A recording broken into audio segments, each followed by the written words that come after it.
Prisoner's here, sir. Very good. Send him in. But we haven't got the suit off him yet. He's dangerous. Are you sure? Of course. Victor Fries and I have much in common. We will be fine.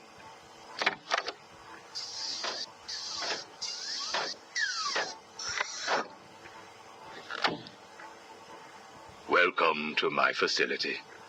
Please, take a seat. I prefer to stand. Why am I here? Oh, Victor, there will be plenty of time for that later. Right now, I wish to get to know you. Discover how you came to have such a frosty outlook on life. I have nothing to say to you. You may have taken my weapons, but my suit still has considerable offensive capabilities. I will freeze the marrow in your legs. Each bone will shatter and fracture while you remain completely aware of your impending paralysis, begging me to end you. I don't think that you will do that, Victor. Really? Why not? Simple. If you hurt me, your wife will die. Where is she? Where is my wife? Nora is in safe hands. Now, let's discuss an incident from your childhood. No. Then this is over. Guard. Wait. What do you wish to learn? Your early years were troubled. I was not a sociable child, but that is all. Even your parents disowned you. They sent you away to a reform school, correct? They did not understand my work. Your work? According to a police report, you froze over a dozen of your neighbor's pets. I have always had an interest in cryonic preservation. I didn't understand why my parents allowed our sick pets to die instead of attempting to save them. So I set about finding my own way. I intended to revive all of those creatures. But you didn't. Which brings us to Nora. Have you ever seen a flower die? Watched something that was once so beautiful, so full of life, collapse and rot from within? You refer to Nora's illness. It seems like yesterday when I first found her. It all happened so quickly. Suddenly, I was losing her. Did you seek help? What about your employer, Gothcorp? I hid it from them, diverting resources from Gothcorp's research in an attempt to find the cure. But in the end, I failed. Time was running out. I knew that if I was discovered, Nora would die. Why take that risk? Do you know what it is to love someone? To really love them? No. Nora was all I could think of. I reran the diagnostics, re-examined every detail from every angle, certain that I had missed something. I cursed myself for being so blind, so stupid. Surely there was a cure. I just needed more time. Then I realized what I had to do. I had worked without sleep for a week. My needs didn't seem important. Sleep didn't matter. Food didn't matter. There was only her. I looked at Nora and I told her that I loved her. She told me there was nothing I could do, that we should just accept fate. She smiled her beautiful smile as she said it. I promised to cure her. And then I pressed the button. You cryogenically froze her, keeping her on ice, so to speak, while you worked on a cure. It broke your heart, but now you had all the time in the world. Did you feel relieved? I went home and fell into a deep sleep. For the first time since we discovered Nora's illness, I dared to dream.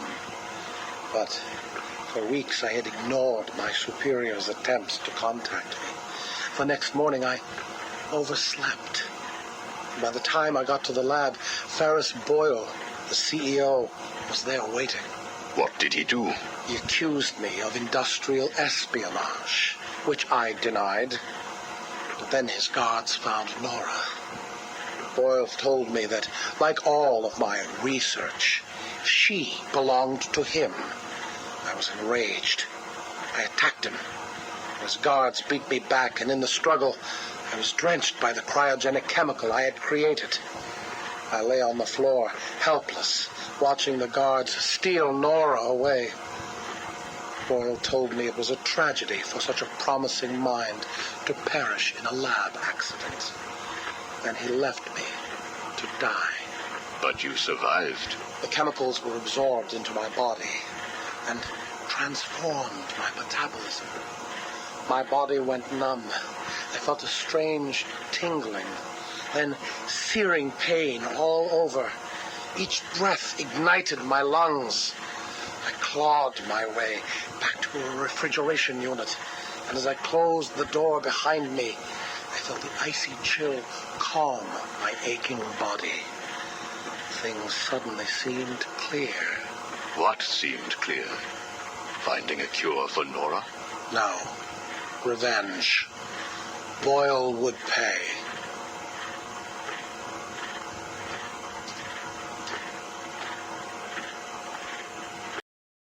You failed to kill Ferris Boyle, though, didn't you? Yes. Why? You know why. Batman. Though he did return Nora to safety. Until you got her. See? There you go. Blame me. Blame your parents because you failed to revive the neighbor's pets. Blame Ferris Boyle for spoiling your plans to cure Nora. Blame Batman for stopping your revenge against Boyle. And now, your Nora is in danger. Because of you. No, Victor. Because of you.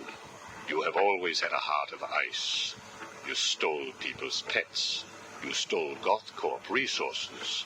And since then, you've stolen so much more for your own selfish scientific inquiries. If you had shared your genius with others, devoted your energy to medicine instead of crime, perhaps your ice princess would be at home now, preparing you a hot meal instead of being delivered to the Joker. No! You could have saved Nora a long time ago, Victor. It's all for her. Everything. I will get her back. And when I do, I'm coming for you. Thank you. We are done now. Nora.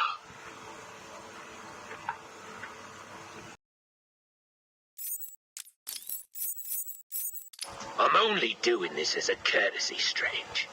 Don't think you've beaten me. I just thought we could both benefit from a little talk, Mr. Cobblepot. Don't try that psycho mumbo-jumbo with me, Strange. I'm not like the other crazies. Of course not. After all, considering the challenges you faced. Challenges? What freaking challenges? You're no better than me. No one is. I own this place. Well, to be clear, I allow you certain freedoms, but let's continue. Why do you feel the need to own anything? I believe it is a mechanism to compensate for some childhood inadequacy. You were friends with the Waynes, correct? I was. Till someone did the world a favor and blew the brains out of little Wayne's self-righteous parents. I was laughing for weeks. It still brings a smile to my face. And you think that's okay? Okay? No, I don't think it's okay. I think it's bloody hysterical. That family destroyed mine. What happened to them? Well, it couldn't have happened to nicer people. Take a seat, Mr. Cobblepot. What is it now, Strange? I wanted to talk about your apparent hatred of the Waynes. Your outburst last time was most interesting. Oh, it's simple, really.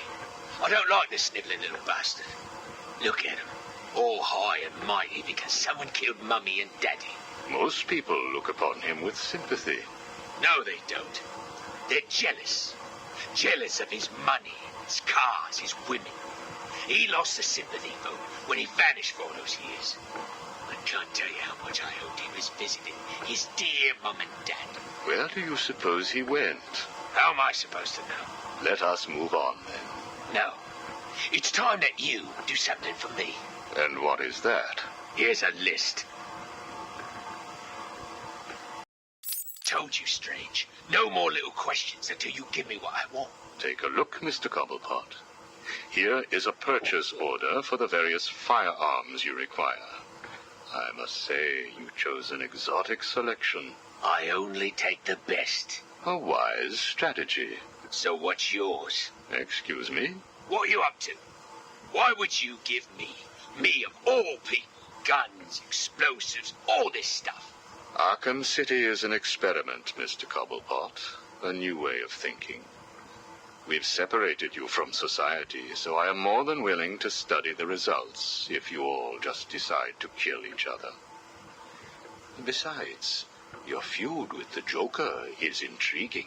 I was here first. I bought my museum in the Iceberg Lounge fair and square. It was you and that mayor who stuck us all together. Again, you refer to owning things. Quite fascinating. I believe we gave you the opportunity to leave. And take over my turf. Never. Good evening, Mr. Cobblepot. I trust you received the second delivery. Yeah, I did. I don't know what you did to those dribbling monkeys, Strange, but they were perfect. I'm glad.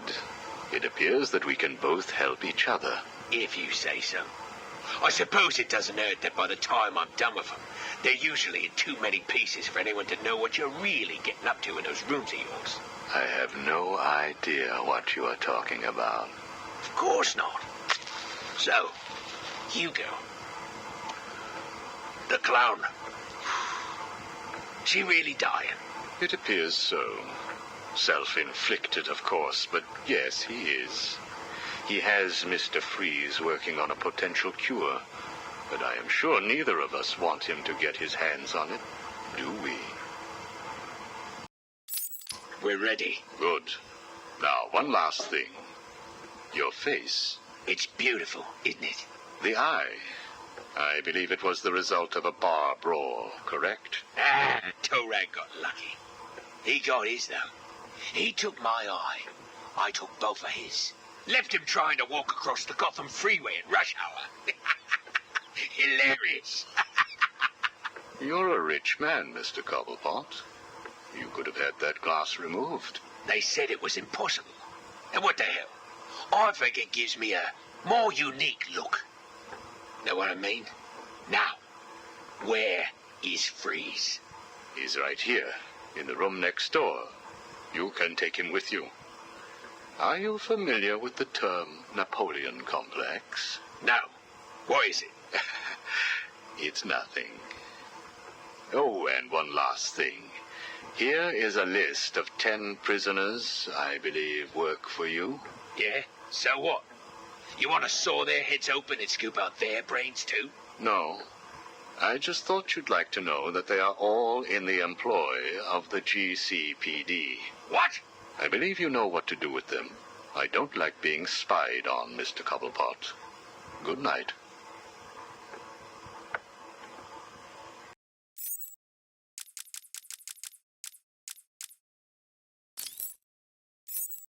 Hello? Anyone in there?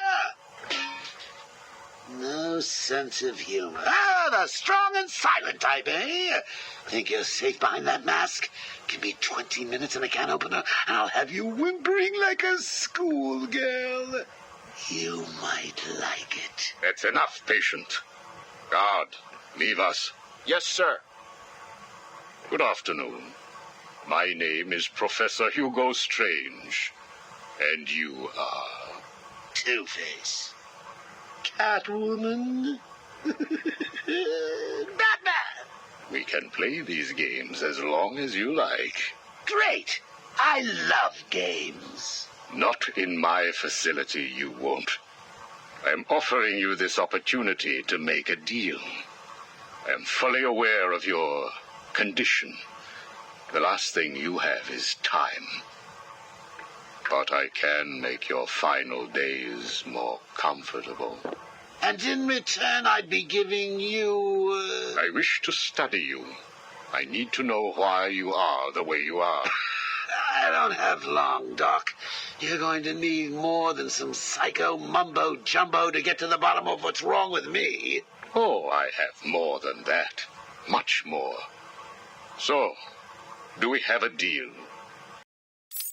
How are you feeling today? You promised me another doctor. Strange. Maybe you shouldn't have killed the one I sent last week. What made you do it?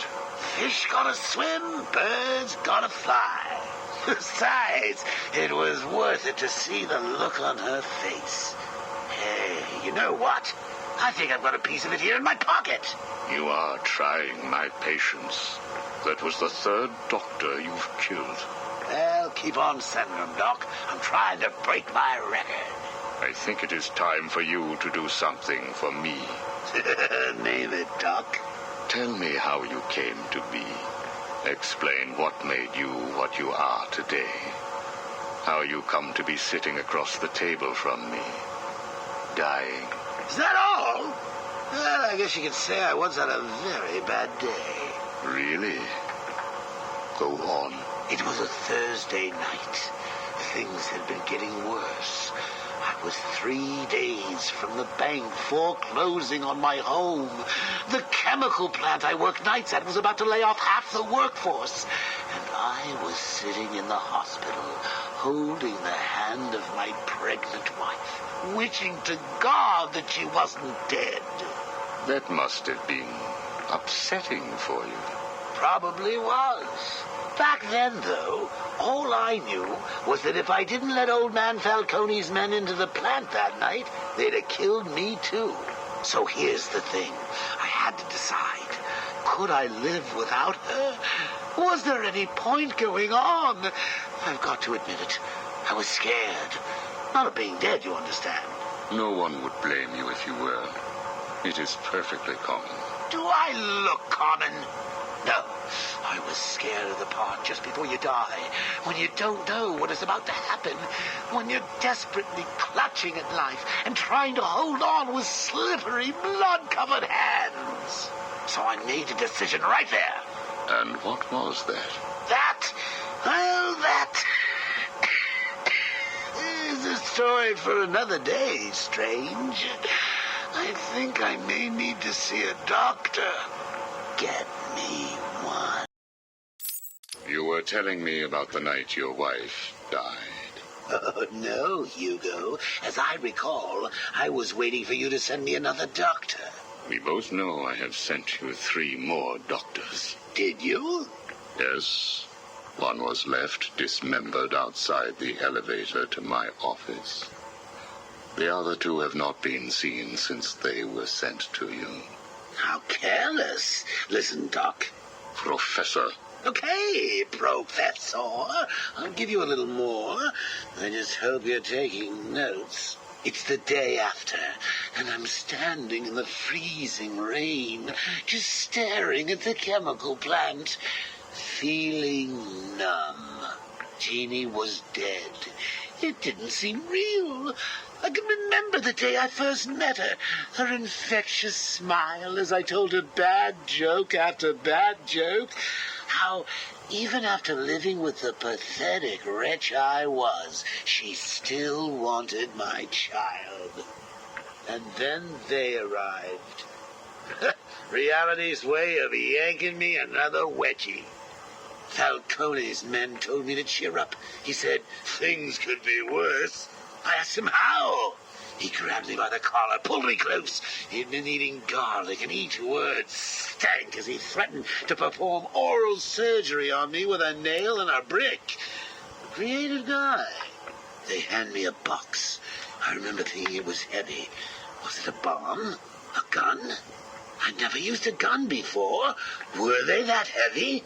And what was in the box? How's that doctor coming along? I'll get you one. And when you do, I'll tell you the rest. You are looking a little better, yes. Well, Well, I have my good days and bad days, but I do try and start each one with a smile. Are you ready to continue your story? Yeah, why not? So where was I? The box. Ah, yes, the box. So there I was, tearing open this box, expecting the worst. And all it had in it was a crazy red dome and a cloak. I thought they were having a joke with me, but oh no. They made me put it on. They said it was a disguise. It would keep me safe. It smelled like garlic. And that was it, really. I was dressed up like a spaceman, barely able to see, trying to break into the one place in this town that had given me a job.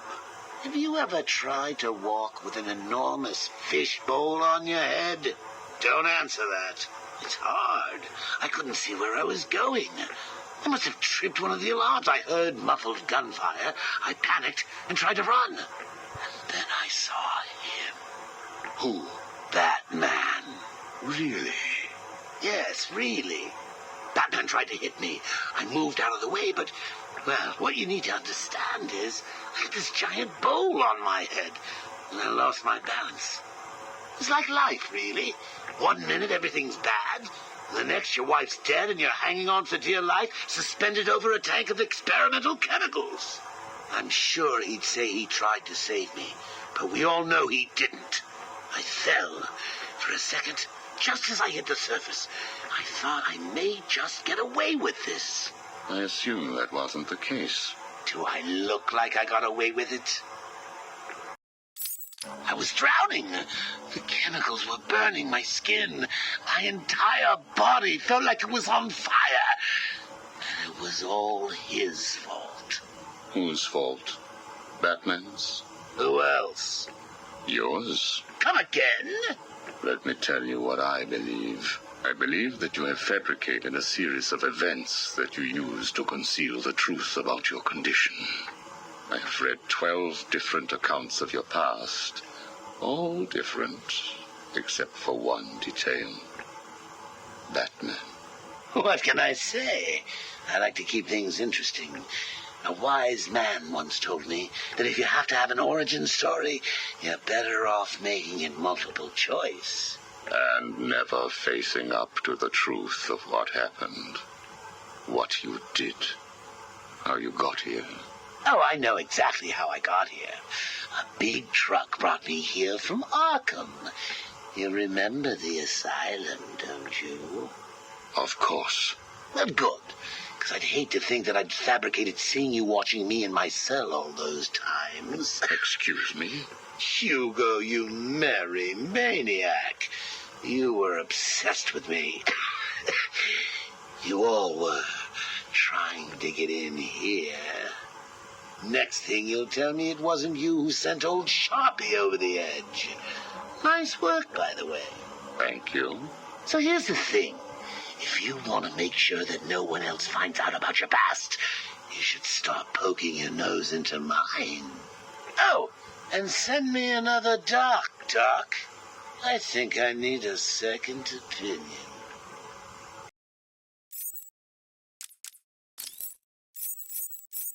We found the prisoner attempting to break into your office, sir. I see. Leave us. Yes, sir. Well, well, as I live and breathe, Professor Hugo Strange. Your posters really don't do you justice. You really are far more evil-looking in real life. Charmed. Tell me, what do you plan to do, Miss Kyle? I assume that you were attempting to break into my office in order to retrieve your ill-gotten gains. You stole them from me. Hardly.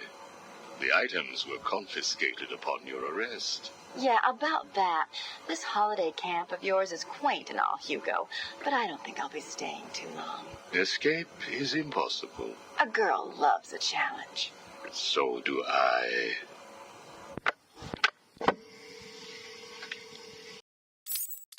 Tell me, what would you do if I let you go? Attempt to escape? Try and find the confiscated items? Contact the Batman? Why would I contact him? It's his fault I'm in here. Is it?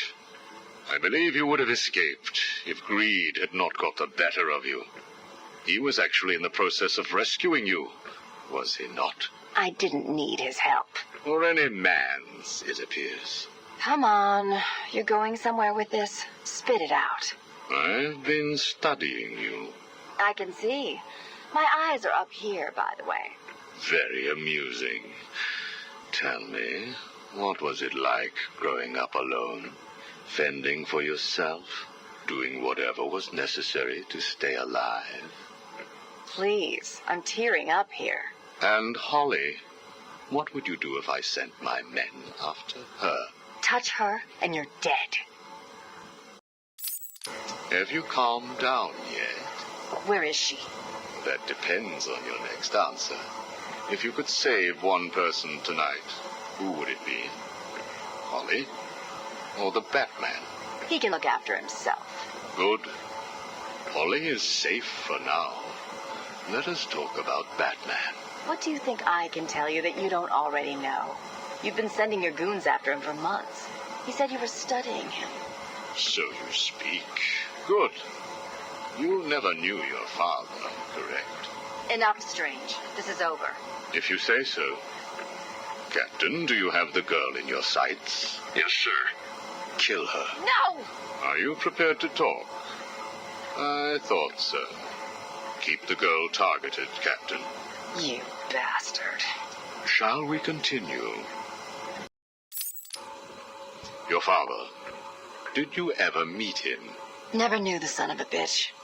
Unfortunate. He certainly seems to have made an impact on you. The distrust of men, for example. Your relationship with Batman, would you call it close? Me and the brooding one get along just fine. But you want more. But you can't trust men, can you? What? Look, he's spoken for. He must be. How else could he resist all this? You are both very similar, aren't you? A shared disregard for the law, a belief that you are doing the right thing, and a similar taste in attire. But beneath the surface, there is a weakness. Like hell. You both risk everything for a chance at redemption. You tell yourself it's to help her.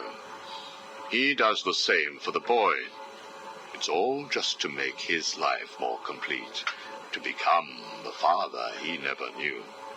You don't know anything about him. And neither do you. He hasn't confided in you because he doesn't trust you. And it hurts, doesn't it?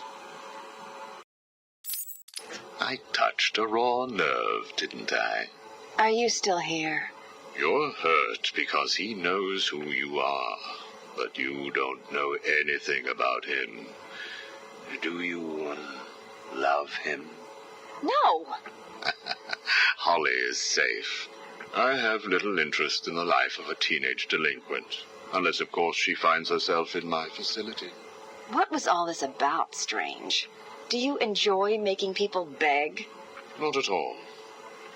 I am only interested in what makes people do what they do.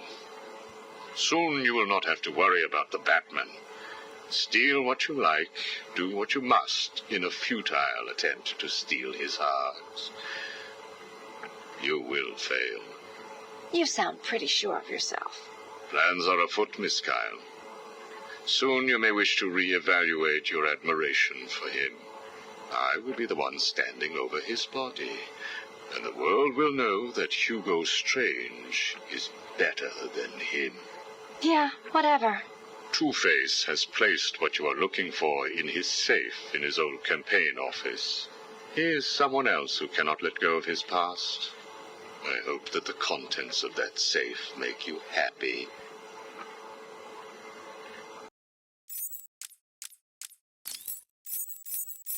Sit down, Mr. Dent. It is Mr. Dent I am talking to, right? Use a real name. Two-Face, if you wish. Please, sit. What is it, Strange? Not happy just arresting us, throwing us in this place? I wish to understand you. I have read the reports, seen the footage. And now I want to hear your side of the story. We'll see. I assume that you feel the need to toss your coin in order to decide whether to answer my questions. You ready to find out? Well? Came up bad. Sorry. Not a problem. Guard, take Mr. Dent's coin off of him. No! Good. Now let us see what fate has in store for you. I'll kill you for this. Really? Look at your coin. It wants you to tell me about that day in the courtroom. It was painful. Elaborate. I was naive. I thought I could make a difference. Falcone was going to go down for what he had done. But he had other plans. Look at my face. I am. A combination of first, second, and third degree burning. The scar tissue is quite fascinating. You think? And that is all it took to make you the way you are. Give me my coin. Not yet. What is it, Strange? Are you enjoying this? Not in the slightest. Let's go back further. You were a rising star, a beacon of light for this city. A white knight riding in to save it, with a dark knight not far behind. You can leave him out of this. He's wrong. They all are. No one understands the beauty of fate's hand. I'm grateful to Falcone. He gave me a clarity, a purity that few will know. Everything boils down to a simple choice. This way or that way. Good or bad. Do you really believe that? How could I not? Interesting. So all you need is this coin, and everything is simple? Give me it. Or what about this coin? Or this? Or these? What are you doing? Proving a point. Fate didn't make you answer my question. I did.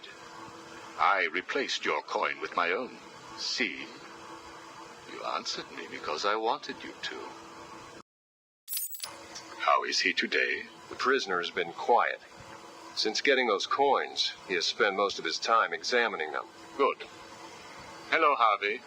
Are you ready to talk? Leave us. We don't want to talk. Not to you. Please, take a seat. I have one last thing to discuss, and then I will give you something in return. I don't know. I can't decide. It's too confusing. Of course it is. I want to talk about Mr. Wayne. Why? Indulge me. We don't like the guy. Hardly surprising. Did you ever consider that you were alike? A traumatic event created you. An equally traumatic event altered him. He's nothing like us. There's no risk, no danger.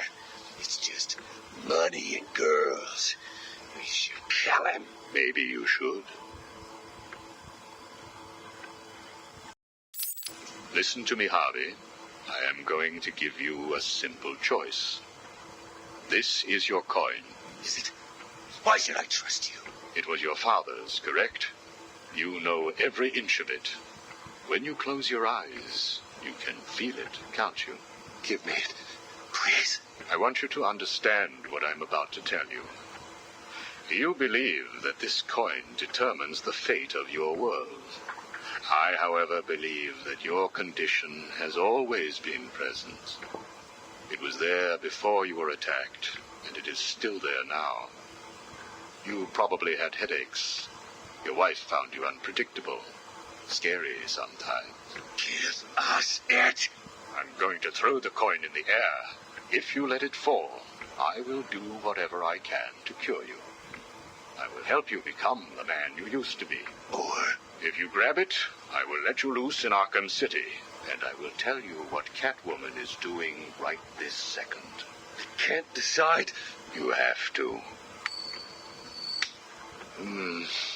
At this moment, Catwoman is preparing to steal the contents of the safe in your old campaign office. Bitch, we need to stop her. And you may. Goodbye, Mr. Dent.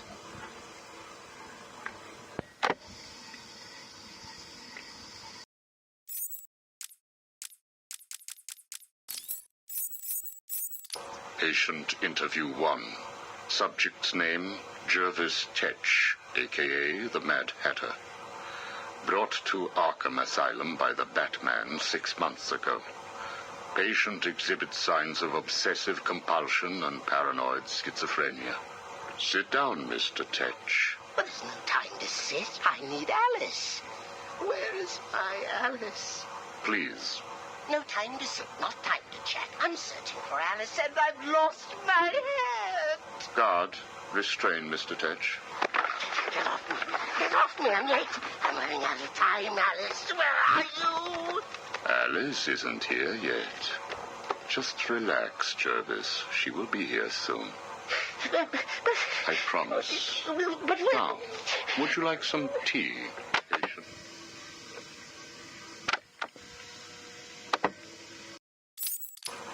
Is Alice here yet? No, I'm afraid not. Let us talk while we wait. You and I have much in common, Jervis. Really? Do you know Alice too? Unfortunately not. You and I both share an interest in the mind, do we not? I studied your papers, Jervis. You are quite brilliant. Truly an extraordinary mind. Oh, it doesn't matter. It's all just chemicals and synapses and rabbits and... Oh, where is Alice? You need to focus. Think about your work for a minute. You theorize that there is no such thing as free will, that you can change a man's allegiances, his motives, emotions, all of what we believe makes a man with chemicals. Your formula was really quite brilliant. That's why I used it. Well, how did you get it? Did Alice give it to you? Wicked girl. Nasty little thing. Is she here yet? Soon, Jervis, soon. Is she? Oh, you told me that Alice would be here. She is, Jervis. She's right here. Alice? Alice, come out. Don't pout. Don't make me shout. Alice, come out. Where are you? Take a look at the pictures, Jervis. Oh, who are these people? Look again. Oh, I don't know who they are. Oh, please, is Alice here or not? Look at the first picture. Look at the dress she's wearing. Look at the hair. It's Alice, isn't it? No. It can't be Alice. Alice has nice yellow hair and isn't covered in blood. I think you know exactly who this is, Mr. Tetch. I think you remember the night you lured Stephanie Williams back to your research lab. How you offered her tea. What happened then? No. You killed her, didn't you? No. She went first. It's okay, Jervis. It's all right to remember. How many Alices were there? I can't remember.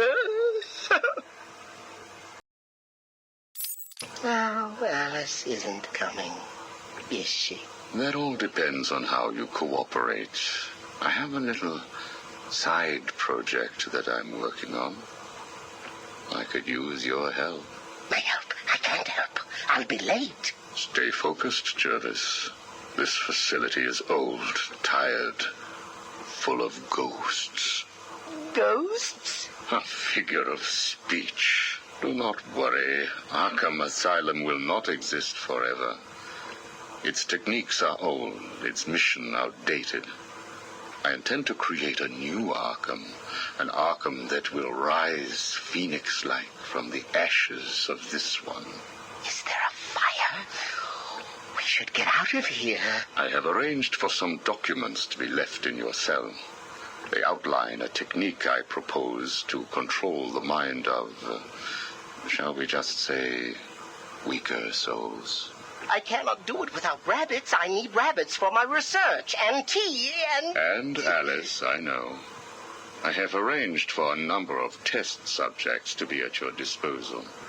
They have been here at Arkham for so many years that no one will miss them. Shall we meet again next week? Oh, and I took the liberty of having your hats returned. I assume that will provide all the encouragement you require. Well done, well done. I must say you have outperformed even my wildest expectations. Yes. Did you see the people at my tea party? They all behaved themselves. Yes, they did, Jervis. I'm very pleased. I have just one last request to make of you. You must keep it a secret. Can you keep a secret, Jervis? With enough hats, I can stop people remembering secrets. Does that count? It will have to. I need you to pay a visit to Warden Sharp. He needs to come around to my way of thinking. To join our tea party? Exactly. I don't want to. Of course you do. How else will you get to play with Alice? What? I have a new assistant for you, Jervis.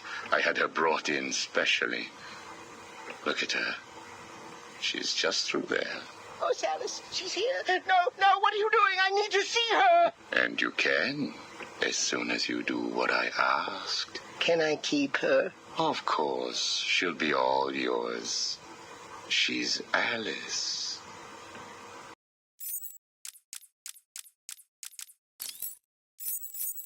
This is Vicki Vale, coming to you live from the mayor's office in downtown Gotham. Today is your first chance to put questions directly to the mayor. As you know, Mayor Sharp's criminal quarantine program was the main platform that won him the election. Now that the facility is fully operational, does Gotham still feel the same way about it? Are the rumors of prison brutalization true? Are you happy with your tax dollars funding a program like this? More on tonight's show. Welcome, Gotham, to the Vicki Vale Show, and welcome to Gotham's new mayor, Quincy Sharp. Good evening, Miss Vale. So, Mr. Mayor, the question I put to you, Arkham City, success or potential powder keg? What a question, Vicky. You don't mind if I call you Vicky, do you? Of course not, Quincy. Well, Vicky, I can only describe the last 6 months as having been a great success. The people spoke. They said they were sick of crime in Gotham. They said they didn't want to place their safety, their children's safety, in the hands of vigilantes like Batman, Nightwing, and there's at least one more. The Huntress. The Creeper? Whoever. Listen, Vicky. The people wanted a sane solution, and I've provided one. My administration has taken steps to guarantee the personal safety of each and every member of Gotham, from the rich to the poor, by separating the disgusting criminal element that eats away at our fine city like a cancer from the good people who want only to live their lives in peace. I have struck a blow that will change this great city forever. And what do you say to those who campaign against the plan? To those who call it inhumane? I believe the campaign against the zone has its fair share of celebrity members. Take Bruce Wayne, for example. Mr. Wayne will soon come over to our side. I have great faith. In fact, I have a meeting scheduled with his people for tomorrow. We must never forget that it was filthy degenerates, like the prisoners of Arkham City, who were responsible for murdering Mr. Wayne's family. Even so, Bruce Wayne doesn't seem to be a huge fan of your plans. Time will tell, Vicky. Now, if you will excuse me. Of course. Thank you, Mr. Mayor. That was what Quincy Sharp, mayor of Gotham City, had to say last week. I wonder how he feels now that Bruce Wayne has been sent into Arkham City.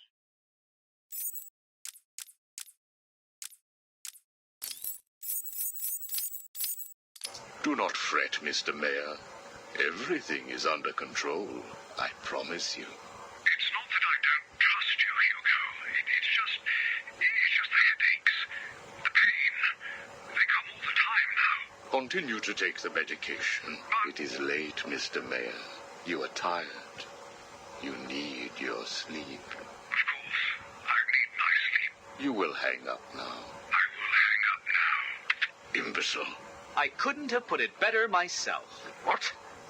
How dare you enter my office? Oh, I'm not in your office. And please don't insult me by attempting to trace this broadcast. You will fail. I take it I am talking to Mr. Edward Nigma. Do you know of any other inmate in your twisted little penitentiary who is ingenious enough to arrange this little chat? Narcissism, a compulsive desire to prove his intellect, and a predilection for riddles. You've read my file. Of course. Good. Then let's get started. How do you attempt to understand what is going on in Arkham City when all of the answers are strange? Good evening, Hugo. I believe it is time for our one-on-one. No. It is time for you to stop this and give up. My tiger guards will find you, and when that happens, I will perform the procedure on you myself. Procedure? Oh, you mean what you did to all those poor fools back at the asylum. To be honest, I think you did them a favor. How do I know that you requested access to all the most forgettable patients and proceeded to melt their brains with the help of that confused milliner? Or did you mean, how do I know that you have been providing the ex-warden with your own special medication? No doubt intended to render his synapses more malleable to your suggestions. Or maybe you are currently wondering if I know about the secret panel in your closet. How it slides back to reveal what you want most. How you sit, wearing that suit, crying into your hands as you question whether you are really worthy. What do you want, Mr. Nigma? Oh, that's easy. I want exactly what you want. And what's that? Batman, dead.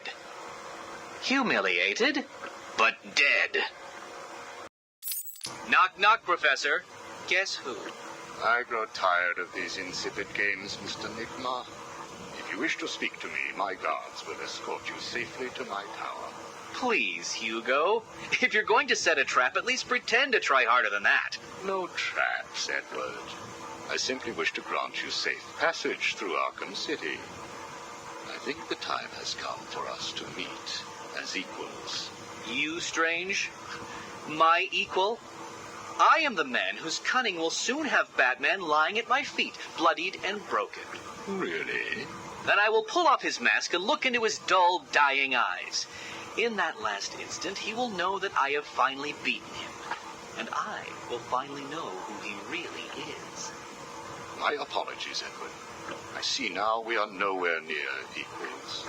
Finally. You see, like me, you are obsessed with the Batman. But unlike me, you don't know who he really is, do you? What? I know you are lying, Strange. There is no way that you could have figured it out. It's some kind of trick. It must be. Oh, I use no tricks, no childish puzzles. I simply created a psychological profile of the man most likely to be the Batman, and then matched it against the most logical candidate. I was right, of course. Well, who is he? Ah, but that would spoil the game for you, wouldn't it? You must tell me. I implore you, Strange. Really, Edward? If I could figure it out, it must be child's play for you. But Interesting. Tell me, Edward, how is the Riddler like a blank dictionary? You're both at a loss for words.